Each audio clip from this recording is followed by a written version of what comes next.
Tēnā tātou, ko Reti Ahau, ai tipu au ki ngā pai maungo Tūwharetoa, ki ngā waika napa napa o Taupo. Ai heuri hoki au no Ngāti Rāhiri ki te raki, ngai tūpango te hapu. Ko Reti Ahau.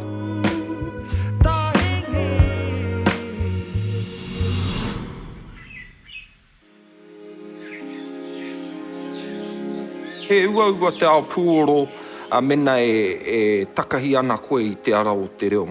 Ei te mea, toru rua noa o ngā tāngata i roto i tō tātou whenua nei e kaha whakatairanga nei te reo Māori.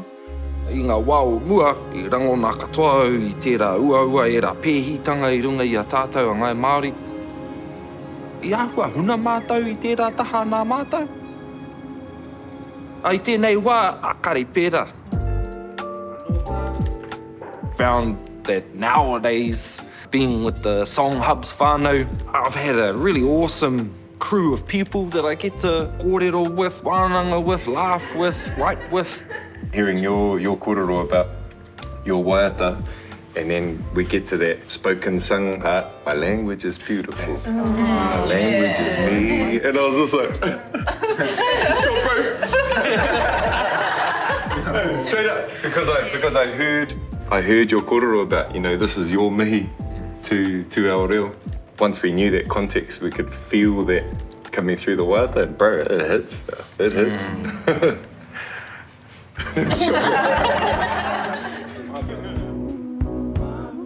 He iwi whakarauora reo Māori ne, so, you know, we're here to reclaim our heritage, and that's a part of the beauty of indigeneity at this time. And so koia te tino ngako o te WAIATA nei, me.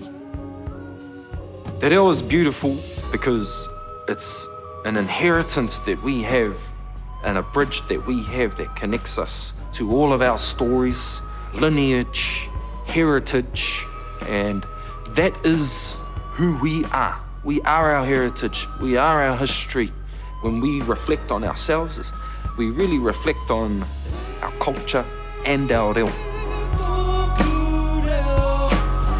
Those who are going through their journey of reclamation, as they discover this reo and how it adorns them with a different sense of beauty and mana and mauri, you can just see that oozes out of whānau who have committed themselves to this ancient reo.